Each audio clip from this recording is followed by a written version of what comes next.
मंशा क्या है? बराबरी को सरकार की खत्म होना चाहिए, वरना आंदोलन की तो ये शुरुआत है। अभी बहन जी इशारा कर रहे हैं तो हम लोग पूरा जाम कर देंगे पूरे जिले को, बस उनके आदेश का इंतजार हम लोग करते हैं। तो हमारी ये मांग है कि प्राइवेट सेक्टर में भी आरक्षण को जो बाबा साहब ने जो संविधान बनाया और उसके तहत जो दलितों को और पिछड़ों को जो बाबा साहब ने आरक्षण दिया, उस आरक्षण को लागू किया जाए और प्राइवेट कंपनियों में भी लागू किया जाए।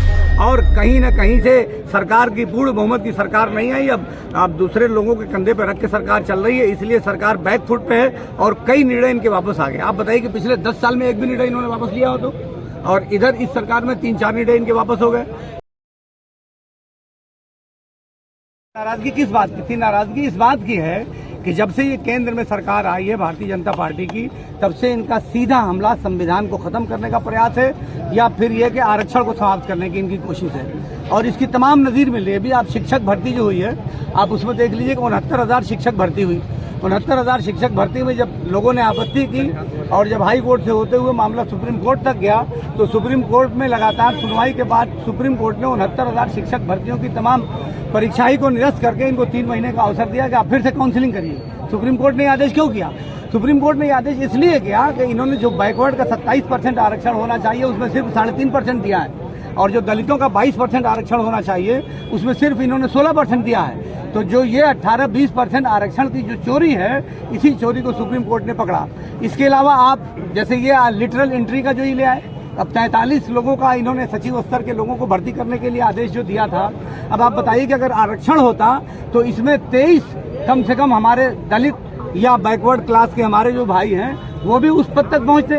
और इस प्रकार की नियुक्ति जो सीधे नियुक्ति होगी, तो इसमें जो IAS IPS करके यूपीपीएससी से जो लोग आ रहे हैं उनका मतलब क्या निकलेगा? इसका मतलब कि ये संदेश देना चाहते हैं कि हमारी सरकार में जो यूपीएससी से चुनकर IAS और IFS आते हैं वो सब नकारे हैं, क्योंकि आप बाहर से ले आने प्राइवेट कंपनियों में जो CEO हैं उनको ले आके आप सचिव के स्तर पे आप उनको सीधा भर्ती कर रहे हैं और तमाम सुविधाएं दे रहे हैं। तो ये सरकार किसी भी हालत में, जैसे आप प्राइवेट सेक्टर को ले लीजिए, प्राइवेट सेक्टर में 90% से ज्यादा गैर दलित और गैर पिछड़े हैं। आप बताइए कि आबादी किसी कितनी है और आरक्षण किसका है? तो बैकवर्ड क्लासेस का आरक्षण ही नहीं है प्राइवेट नौकरी में, और 80% नौकरियां तो प्राइवेट में है।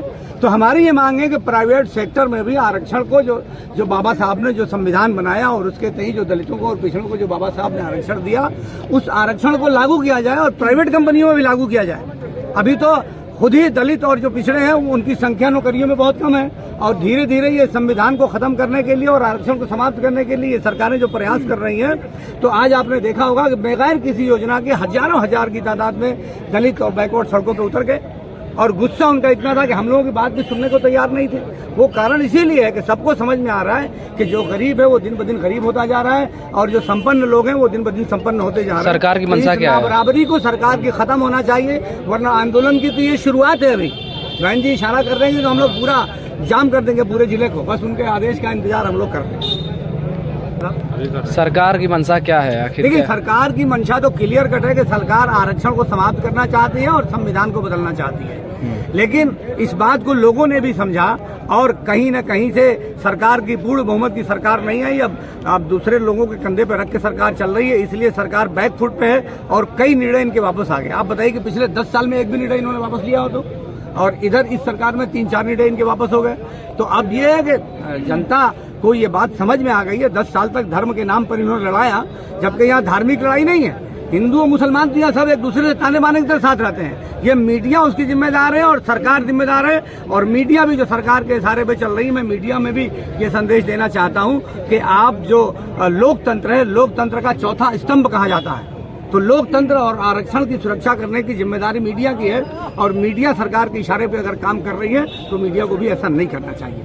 आप लोगों की मांग पूरी अगर नहीं होती तो क्या करेंगे? ये सिलसिला चलेगा, बहन जी का जो निर्णय आ जाएगा हम उस हिसाब से चल पड़ेंगे। हम लोग तो सिपाही हैं। ठीक।